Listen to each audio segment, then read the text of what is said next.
Magandang umaga! Umpisahan nga natin ang umaga sa isang pabalik-balik at hindi maintindihan kung alin ang uunahin.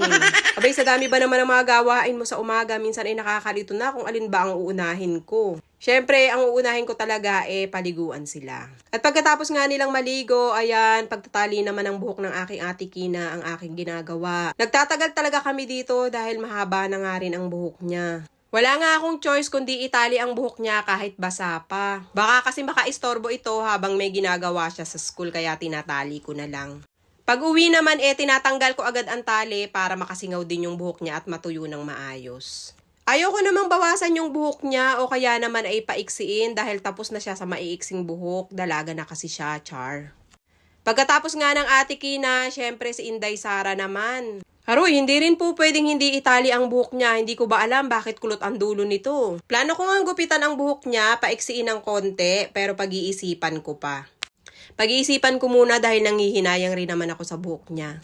Sanay na rin siya na tuwing umaga aayusan siya.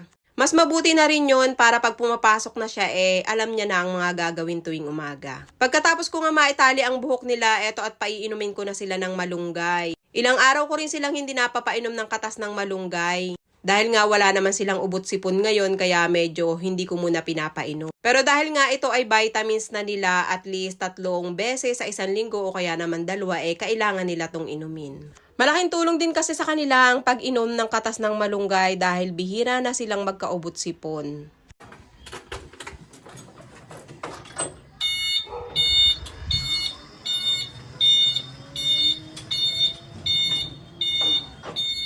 Medyo payapa nga ang aming pag-alis ngayon.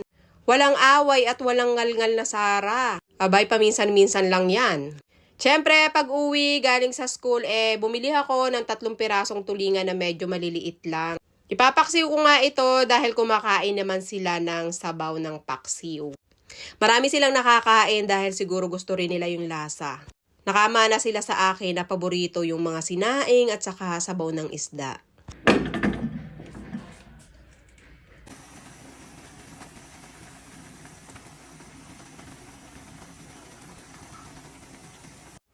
At ayan, luto na nga ang paksiw. Dinamihan ko talaga ng talong dahil talong talaga ang masarap dyan.